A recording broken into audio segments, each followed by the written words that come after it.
अपने न्यूट्रल से सवाल पूछना चाहता हूं।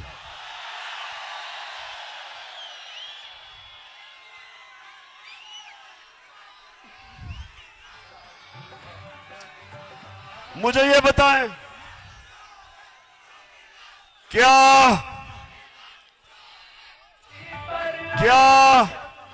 वाकई आप न्यूट्रल हैं?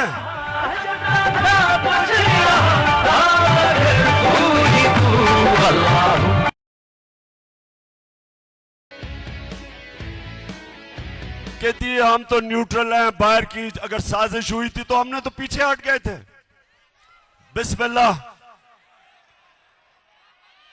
कि माशाल्लाह आप हमारी जो एजेंसी है, और मैं जानता हूं कि हमारी एजेंसीज दुनिया में ताकतवर बेहतरीन एजेंसीज हैं, तो आपको तो पता चल गया होगा साजिश का। चले, लेकिन आपने फैसला किया था हम पीछे बैठ जाते हैं, ठीक है जी। लेकिन अब क्या हो रहा है? अब तो जिसको कहें जो जुल्म करता है, पंजाब में हमने जब उनसे पूछा वो कहते जी हमें तो जी पीछे से हुक्म आया था। इधर अब इस्लामाबाद पुलिस कहती है नहीं जी हमने तो किया ही कुछ नहीं। तो मैं सवाल आज पूछ रहा हूं, मैं अपने न्यूट्रल्स को कहना चाहता हूं कि देखें, ये मुल्क का मसला है, ये पाकिस्तान का मसला है। आपके लिए बड़ा जरूरी है कि अवाम के साथ खड़े हो, इंसाफ के साथ खड़े हो, पाकिस्तान के साथ खड़े हो, ये चोरों के साथ ना खड़े हो।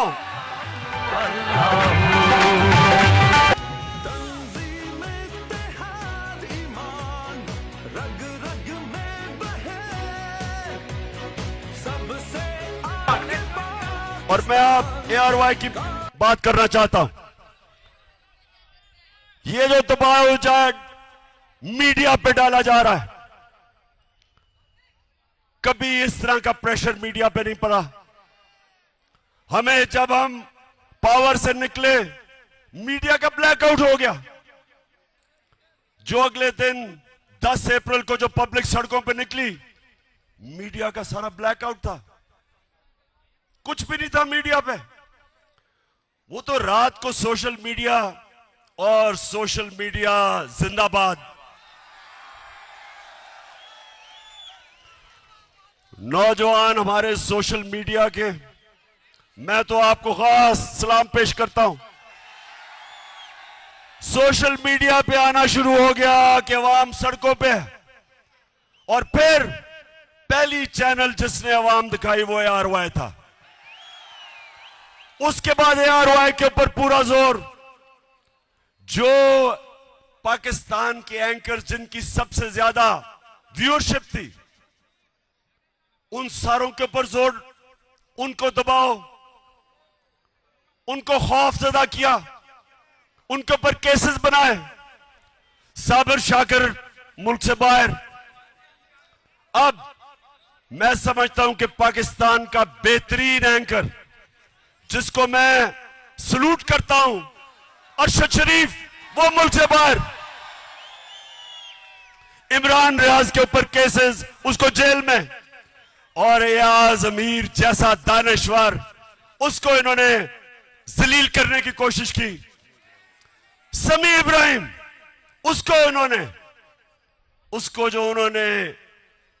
उसको भी जलील करने की कोशिश की, टीवी पे था। मैं ये सवाल पूछता हूं कि क्या इससे आप इन चोरों को हमारे ऊपर मुसल्लत करने में कामयाब हो जाएंगे? नहीं होंगे। और ARY को इन्होंने बंद किया। पिछले हफ्ते को जब हमारा हॉकी स्टेडियम में जलसा था, जलसा तो हमने इधर करना था इस्लामाबाद में, लेकिन इन्होंने किसी को भिजवा दिया यहां। तो मैं तो वैसे उनका शुक्र अदा भी करता हूं कि अच्छा वो यहां आ गए और हम हॉकी स्टेडियम में चले गए। लेकिन अब ARY नहीं दिखा रहा था, तो जिस चैनल ने उसको दिखाया, बोल टेलीविजन, सारी कौम उधर देखना शुरू हो गई, उसकी रेटिंग ऊपर चली गई। तो अगर किसी का ख्याल है कि आजकल के जमाने में मीडिया को बंद करके ये लुटेरों के टोले को हमें कबूल करवा देंगे, आप किसी और दुनिया में रह रहे हैं, कोई रोक नहीं सकता। सुन ले, मैं सारों को आज सुना रहा हूं जो सुनना चाहते हैं, कोई रोक नहीं सकता। जिधर पाकिस्तान जा रहा है, पाकिस्तान हकीकी आजादी की तरफ जा रहा है, वो आप रोक नहीं सकते। जो रास्ते में आएगा बह जाएगा। अब कल इंशाअल्लाह लियाकत बाग में मैं बड़ा अपनी आवाम को पूरा रोड मैप देने लगा हूं कि मैं आपसे मुसलसल पाकिस्तान की सड़कों पे होऊंगा। कल से सारे पाकिस्तान का मेरा प्रोग्राम बनाया है। मैं अपनी आवाम को अपने साथ मिलाऊंगा और मैं अपनी कौम को समझाऊंगा, अपने बच्चों को, अपनी बहनों को। बुजुर्ग तो जानते हैं जिन्होंने देखा था पाकिस्तान बनते हुए। मैं सारों को तैयार करूंगा और इस मुल्क, हमारा मुल्क कभी बड़ा वो मुल्क नहीं बन सकता जो बनना था, जो इलामा इकबाल की ख्वाब थी, कायदे आजम की जद्दोजहद थी। वो तब तक नहीं बनेगा जब तक हम अपनी गुलामी की जंजीरें नहीं तोड़ते।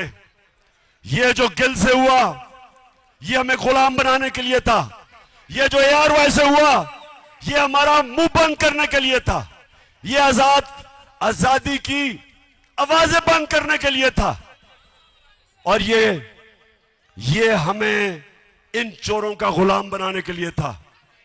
मैं निकलूंगा, जिस तरह मैंने कहा, कल से मैं लियाकत बाग में अपनी सारी कौम को अपना रोड मैप दूंगा और मैं इंशाअल्लाह अपनी सारी कौम को तैयार करूंगा कि ये जो गिल से हुआ, ये हमें गुलाम बनाने के लिए था। ये जो ARY से हुआ, ये हमारा मुंह बंद करने के लिए था। ये आजादी की आवाजें बंद करने के लिए था।